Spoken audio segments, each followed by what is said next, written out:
Welcome, everybody. Welcome to the Absentee Owners Live Workshop. This is the second one that we've done, a complete workshop. Thanks for joining, everybody. We appreciate you taking some time with us. We spent quite a bit of time on this topic of absentees, so many one-on-one consultations. We thought we'd kind of package it all together so that we can take you from maybe curiosity to some listings that might otherwise be something that you kind of pass on. So sharing the screen, okay, Avery? And are you on mute? You okay? All good. Don't see your Good. screen. I don't see the slides right now, but Oh, okay. That's right, because I haven't shared it yet. Perfect. Let's be going. Got a few more people coming in. Thanks for joining us. We like to start on time, and we'll definitely stop on time, respecting the time that you're sharing with us today. So, Avery, why don't you introduce yourself? Tell everybody what you do at the Share Group, who you are. yeah, my name's Avery. I'm a account executive here at TheShareGroup. I actually see a few of the names in the chat, so happy to see you guys here.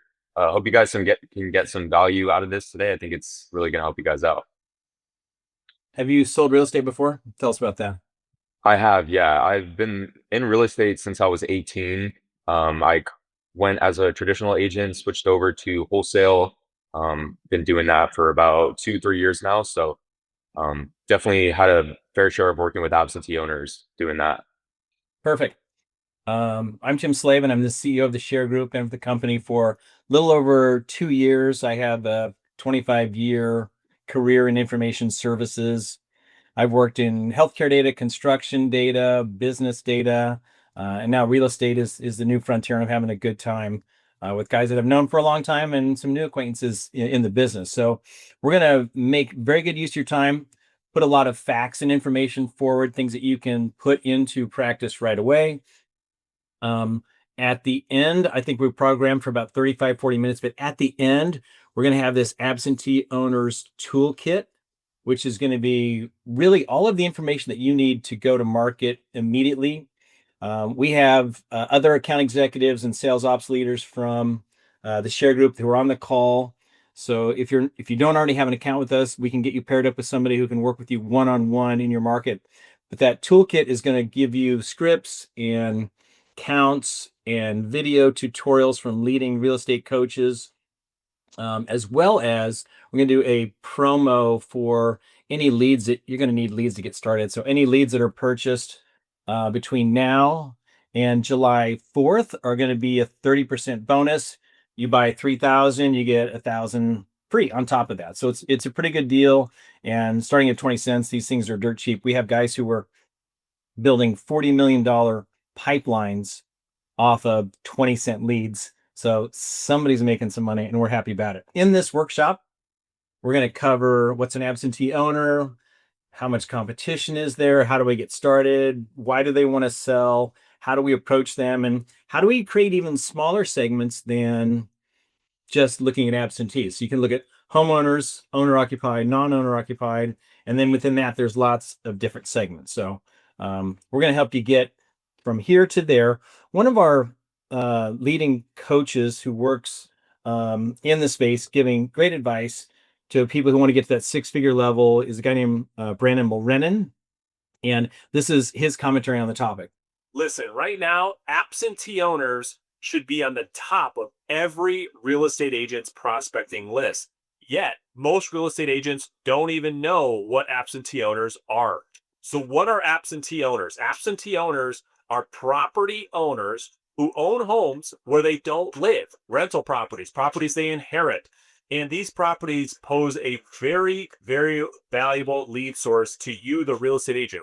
And what is interesting about this demographic is the competition is very, very low. There are very few real estate agents that have absentee owners on their list of prospecting, if ever. Yet, if you look inside the MLS, in any MLS across the country, what you're going to find is that about 20 to 25% of every closed transaction comes from an absentee owner.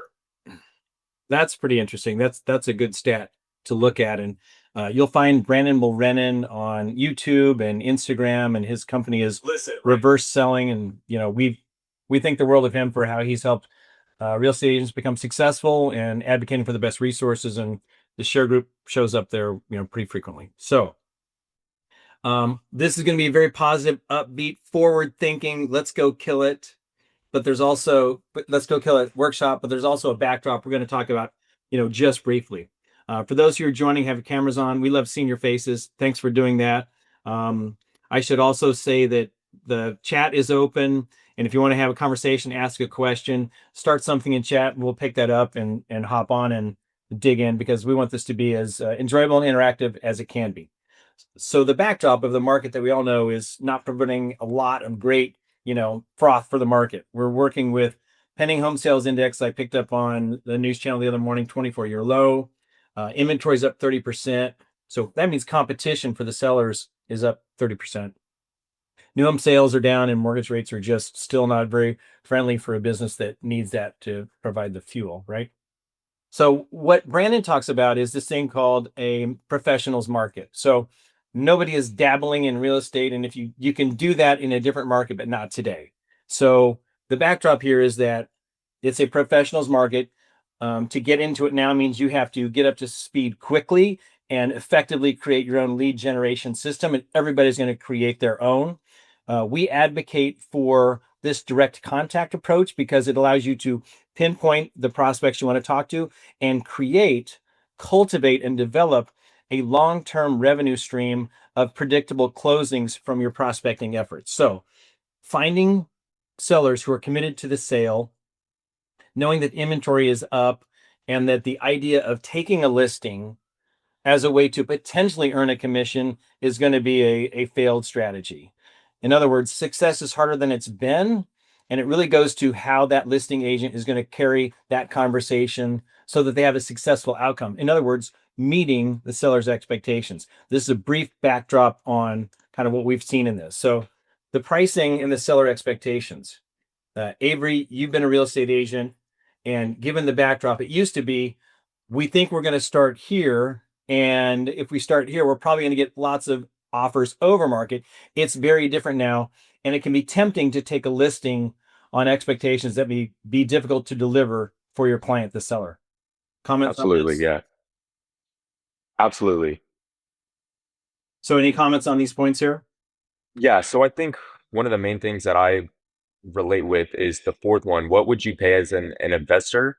I think that's a good bottom line. If somebody's offering, $250,000 on a property that somebody thinks is worth 300, your bottom line is now 250. It kind of gives you a good idea of where you should be pricing your property and where you think you could get bottom dollar. If you had a quick sale today, needed the money in 14 days, what you could sell at. So I definitely resonate with the fourth one, and especially in today's market.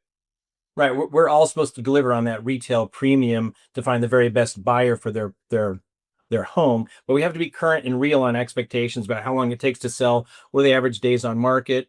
Having that conversation means that we don't give in to our instincts about what the value is or this time that it might take to sell. We're honest about that because we're not just saying what it takes, to get that listing. And that what would you pay as an investor is a baseline for the number of what that house is worth. We obviously want to go well beyond that.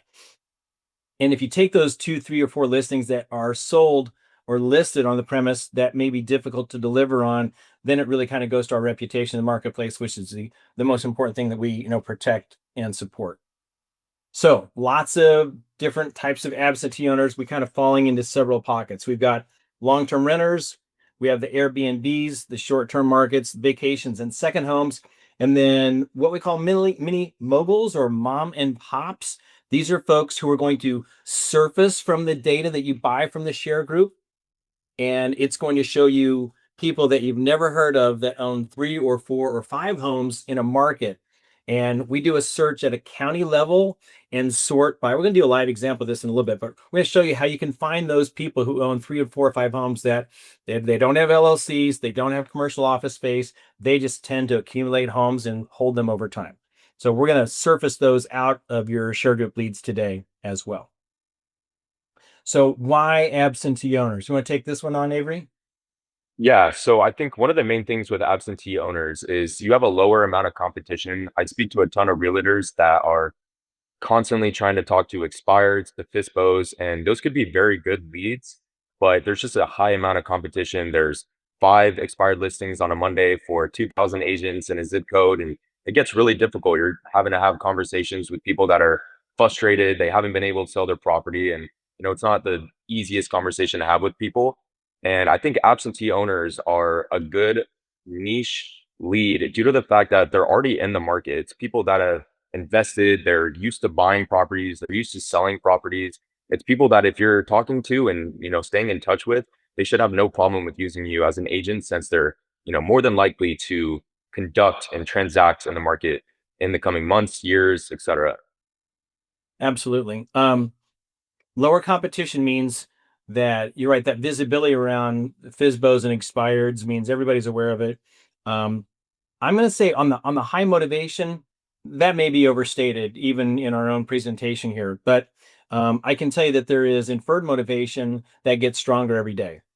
They are easier to reach because they know, listen, if you own 3, 4 homes, you're going to have names on the mortgage, maybe you're going to have names on the deed, on the title. There's lots of places where your name is going to show up, so it's pretty easy to find you. So they know they're going to get phone contact when you call. And the easiest script I've ever heard that you can do in this market is, hey, Avery, I'm calling about your home over on Main Street. I've done 2 things. I know who I'm talking to, Avery, because I'm using a good list from the share group. Number 2, I know you own that home over on Main Street, and there's nothing you can say but I'm interested or I'm not. And sometimes those absentee outreach calls are just that easy. The other thing I like about it, they're always in the market. They're always up for a flip to go. I bought those homes when I lived we're going to look at an example in Kentucky. I bought those homes when I was in Kentucky, and I'm going to start selling them off one a year just to manage my capital gains, probably one a year the next 3 years. So that definitely happens. We think these guys, just another take on this, we think they're better leads because they're not emotional, they're not sentimental, they don't have a lot of history tied in that property, maybe where the family grew up like you do on a primary residence. It's a standalone transaction. I don't have to do anything but get it ready to sell and sign the contract with you, the great realtor. Once that turns into cash, I know I'm not going to have any unexpected repair bills. And if you've owned a home from afar as a rental, which I have done, I owned 3 homes in Dallas, Texas at one time. And you're often surprised at what that property looks like if you haven't been inside it in a while. But once it's turned into cash, you kind of cross that line of what your goal was originally. And we don't really know what that timetable is until we have the conversation with the owner. But and I say nobody loves homes. They really like what homes do for you as an expense and what homes do for you as an asset that turns into liquid cash, which is kind of what we want anyway. I know if I was going to inherit a $1 million home in Minnesota or mutual funds, I'll take the mutual funds. I know how to use that right away. There's no work involved, right? So we think they're better leads for those reasons. And these types of topics should be coming into your conversation, with that seller. So top of funnel versus bottom of funnel. I'm going to compare these two, and everybody works in both of them. And our folks are like 90% top of funnel, 10% bottom. And a lot of folks are working it the other way. The reason they work the bottom of funnel leads, which are FISBOs, MLS, expireds, court records, those are attractive because they have immediacy. They have immediate interest in a transaction based upon some recent event. Either any one of those information sources could tell you that they would be interested in listing with you based upon what's happened. But it's all transactional based, and those don't turn into opportunities in 6 or 9 months usually. We're only working the top of funnel, which turns into opportunities in 3 to 9 months when we work on the likely to sell, the downsizers, and the absentee.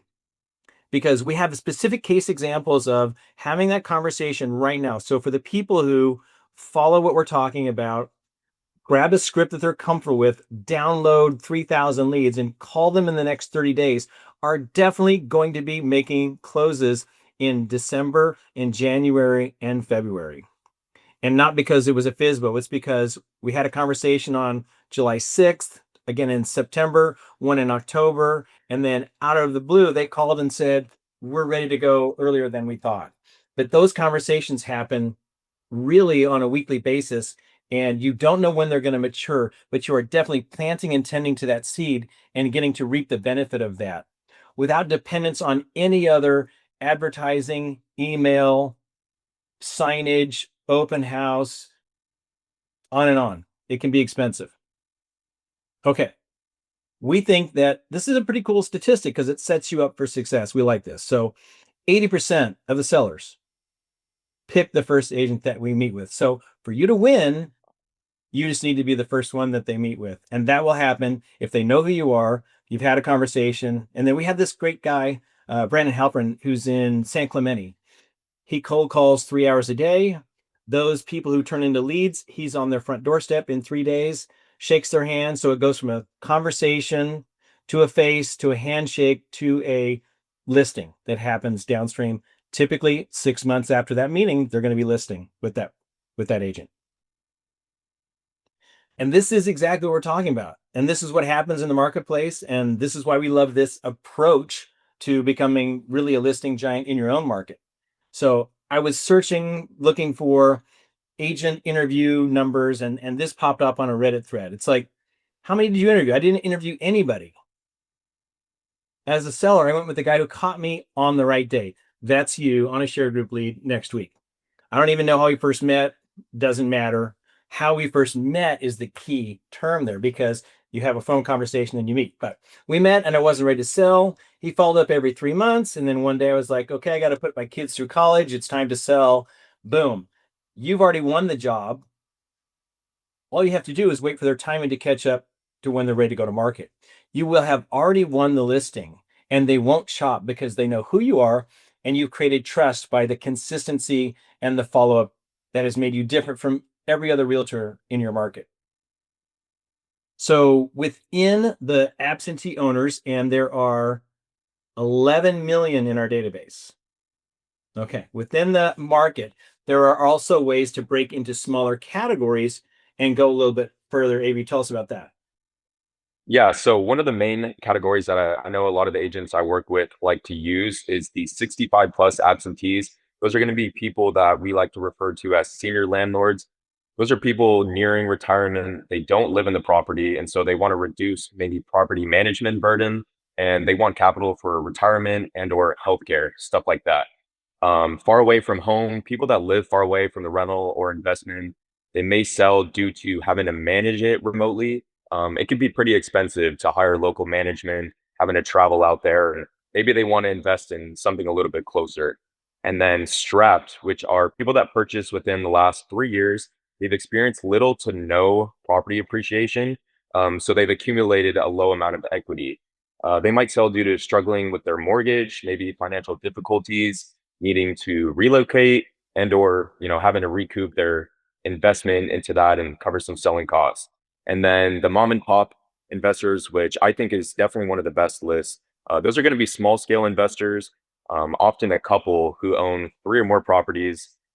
Those are people that are going to consider selling due to having to consolidate, reduce responsibility, exit the business. It's also a good list for people that might want to sell one and then purchase somewhere else in the future. You can double end a lot of those deals and have a customer for life, especially if there's somebody in a younger demographic that, like I said, customer for life, somebody you can always work with. Absolutely. And you mentioned age, and you mentioned geography. Um, give me 5 or 10 other data elements that you could use to customize your own absentee list beyond what we've talked about so far. Yeah. So we could do estimated home value. We can, like you said, target the geography a little more, see if the absentee owner is out of state. That's a really good list. That's people that maybe own a holiday property or, sorry, a travel property. And other, we have, I stumped a little bit. Length of residence, loan to yeah, value, square feet. Sometimes number of stories in the home is important as well. So the personal demographics about age and income, length of residence, and then the demographics about the property, all of that we can refine, select, and really narrow down for you. So I'm as a 60 plus guy, I'm focused a lot on, I just did this downsizer senior homeowner webinar we did on the 28th of May, I think. So we're going to talk about briefly about seniors in the absentee market. That at age 60, it's 44% of all homeowners are 60 plus. 80% of them own a home. That will never happen again for a generation. I can tell you that, because the average age of first-time home buyer has gone from 38 to 53 in the past 10 years. So it's skewing older. It just doesn't appeal the way it did to the younger, to the older folks. So by 2032, a third of the population is going to be over 60. And so we're really tapping into this. We say that if you're not prospecting at 63 plus as the median age, you're missing the market. And if you want to go further on that, the affluence, in cash and equities for people who are 65 plus, as well as the equity that they have in the home is pretty incredible. So we'll talk a little bit more about that. So how do we talk to vacation second homeowners? They bought this place, and I'm going to show you some markets where there are more absentee than primary homeowners, which I didn't think existed. But what do we talk about? We talk about if we have the opportunity to talk to somebody and they go, that's our vacation home, or it's a second home, or it's so obvious because it's in Myrtle Beach or Hilton Head or Ocean City, Maryland, or maybe, San Clemente, California.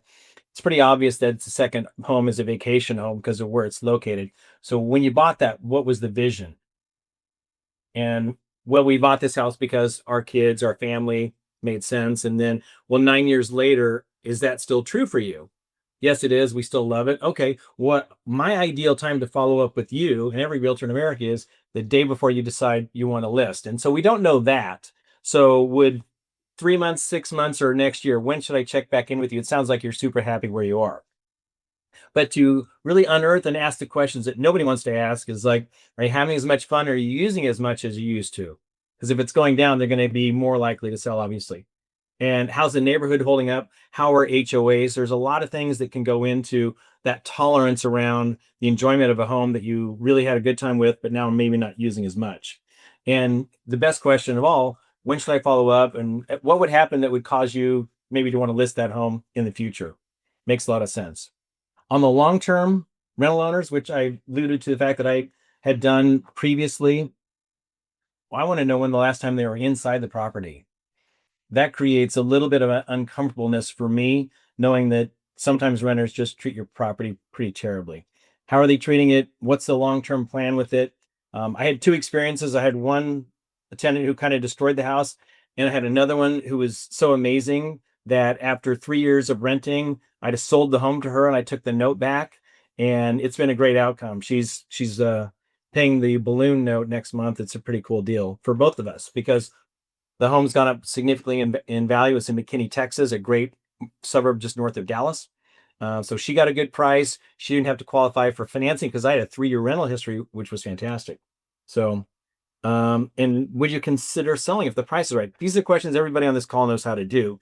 Long-term rental owners, there's other risks and tolerances around these changes that can make it less fun to be in that position. Okay, so this is the most dynamic market of all of the absentee owners. It's what's going on in short-term rental because, more cities have disrupted this market than anywhere else by just taking these off the block. And that really changes home valuations pretty significantly and very quickly. So how's the city feel about it? Is there legislation or threat of that coming along? What's your occupancy like? I've heard, I have friends who own 15, 20 of these and manage hundreds of them out in the Coachella Valley around Palm Springs. And I'm hearing that rates are falling, that occupancy isn't what it used to be. There was such an enormous post-COVID VRBO, Airbnb boom. Everybody was doing it. It was a great time. And there was a tremendous amount of new inventory that came in the market as a result of that. I don't think it's sustaining like that. And there's always that risk of really just being cut out of the market altogether if you're not in a place that's incorporated and could make that change.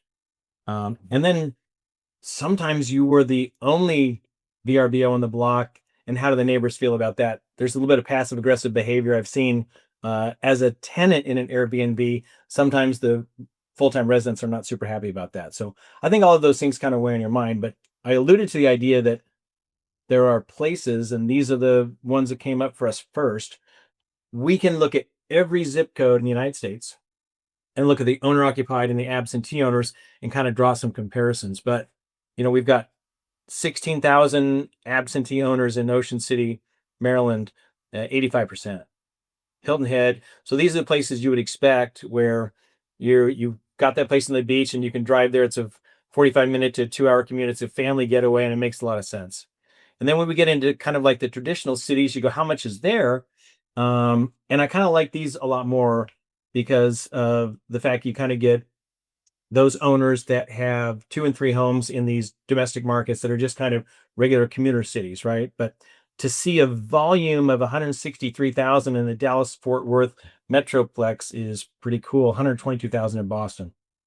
So there's a tremendous amount of inventory, 9 million with phones and 11 million total.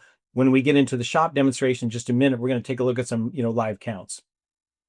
Because I love the data of this business, of our absentees and in these niches, 2.6 million are over 70 and over 8 million are debt free. That means it's just a cash transaction. And a lot of those folks bought 2 and 3 homes so they could get a bigger home for their personal residence. So that makes sense to cash that in. Your 15-year plus, those are more likely to sell. 70 plus, they're more likely to sell. So we can take any of these filters, layer them on top of each other, and give you real live market counts, in your one-on-one session with your ShareGroup rep. Now I think about no debt and the owner's over 70. That's 2.1 million households. That's like every home in the Cleveland metropolitan market being owned by somebody who's 70 plus and the home is paid for. That's how big that market is. Super big. Okay, so when you buy your, we put up a shop link in the chat, please. Love to do that. So I want everybody to have access to the shop. If you don't have an account, it takes you, 1 to 2 minutes to set up an account. And then you can go and look at specific counts in your market if you don't already have that. But let's take a look at, once you go in and look at account and buy some records, you actually first buy lead credits, and that's what we're putting the 30% bonus on. But after you get your lead credits, you want to turn those into 50, 500, or 5,000 absentee owner leads. You're going to get a file that you download, and that file you can import into any dialing system, any CRM. But you're going to first take a look at that file, and Avery's going to show you how you can find some niche markets that we've already talked about. Okay, so 2 niches there, far away folks, right? And also the mini landlord folks. Correct. Yeah. 2 good markets to tap in on top of that. Okay, let's talk about how we go find absentee owners in our market. And why don't you give us a quick shop demo for those folks who haven't done that yet, okay? Yeah, absolutely. So can you guys see the shop right now? Yep, looking good. Yeah, so step one, definitely make an account. It's free. Like Tim said, it's going to take about a minute or two to create an account. And then step two would be to come into the lead store. You can see this little blue slider here allows you to change how many leads or lead credits you want to start with. The best way I like to explain the lead credits is it's like having a prepaid card. If you see up here in the top right, the wallet balance, you're loading the funds onto your card, and then from there, you're downloading and purchasing the leads using the balance in the top right. So you can see you get price breaks if you purchase more credits. And once you've purchased the credits, the lead store is going to be the best place to start. It's going to give you an interactive map where you can then go to your target market and click around to the different zip codes. So you can see here in Wisconsin, 907 absentee leads, 10,000 records for all homes, people that we have good phone numbers for, distress leads, divorce, downsizer, and likely to sell. But the map is interactive, so you can click around, and I get this question a lot. If you're tied to a specific zip code, you can work nationwide if you want to. You can go purchase some leads in Hawaii. All of your different zip codes, you're free to play around and work with. We have tons of different features, as you can see here over the left.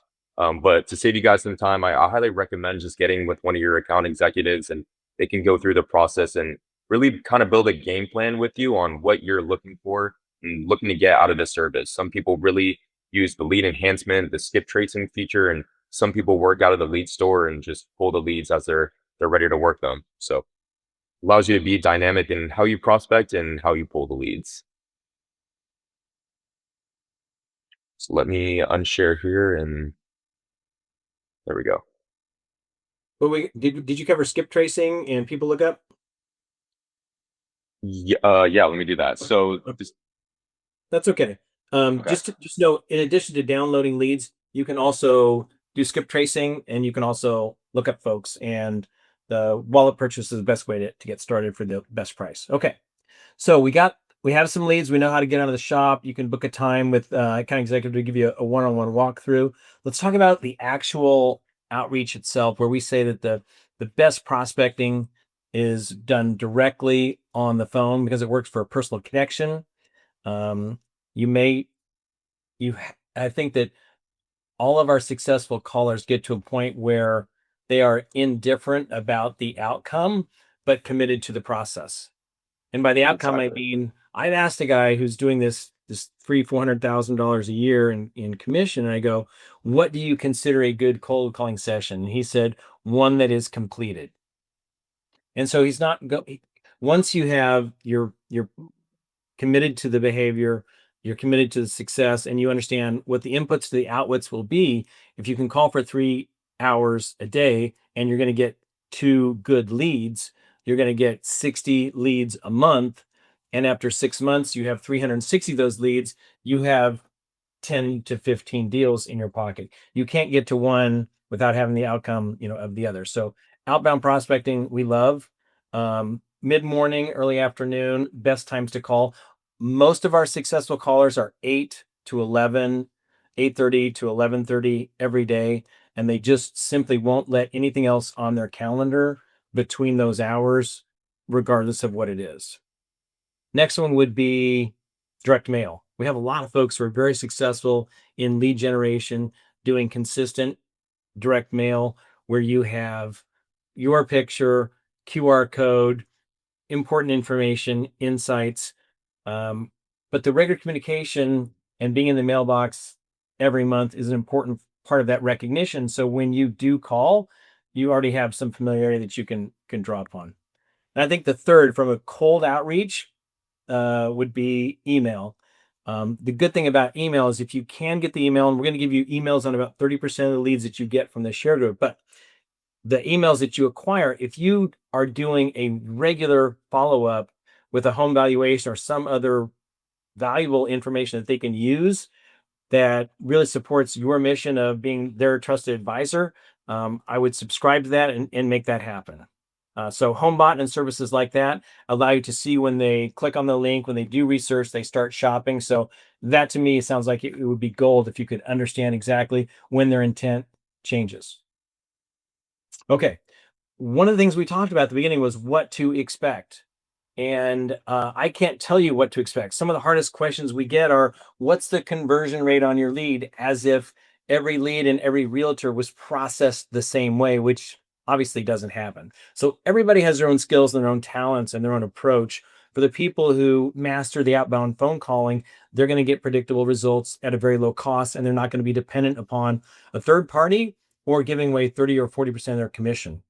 So what we're going to share with you, we've talked about this absentee owner toolkit, and one of the key components is something that we got from a coach named Jake Dixon. You should look him up. The Locker Room is the name of his coaching academy, and he provided us a spreadsheet, which this is a snapshot of, and it allows you to fill in the information on all of the beige boxes, which is how many dials are you going to make a day, how many contacts do you expect to make a day, how many days a week you're going to call, how many weeks a year. So how many days are you working, how many contacts are you going to make, and then what is your conversion rate? You'll get better at forecasting that conversion rate with experience, but you're going to get a predictable number of closes per year, following this math. And then you put in your average sales price, commission split, broker fee, anything like that, and you're coming up with a daily number. You actually get a projected daily income number, which you are earning, but doesn't show up in your bank for 3, 6, 9 months. But after you've done this for 6 months, guess what? You're at a steady state with only growth opportunity from there. You don't have to worry about going backwards. If you've done that work on a daily basis, and the only thing that I've heard from every coach that we trust is consistency is the key. 50 calls a day is better than 500 calls on one day. So that everyday approach with the discipline and then tracking your numbers and your results, you're going to find, I think, a trajectory towards success you've already thought you could achieve and can do that, following this process. So we're going to give you a copy of that workbook for you to take a look at. This toolkit is going to include the video clips from coaches talking on this topic of absentee owners. Your account exec will share with you, if you can't find it in the store, the best zip codes for you to work for absentee owners. We're going to send you this calls to closes calculator so you can work in independent agreement or broker and all sorts of revenue models that you may experience as a realtor inside a brokerage are accounted for you to be able to predict your daily income and your total number of closes based upon some daily calling activities, as well as absentee scripts. All right, so we've covered a lot. We said this is what absentee is. This is why they want to sell. These are the topics that are relative to that type of absentee owner, be they Airbnb, long-term, vacation, or other.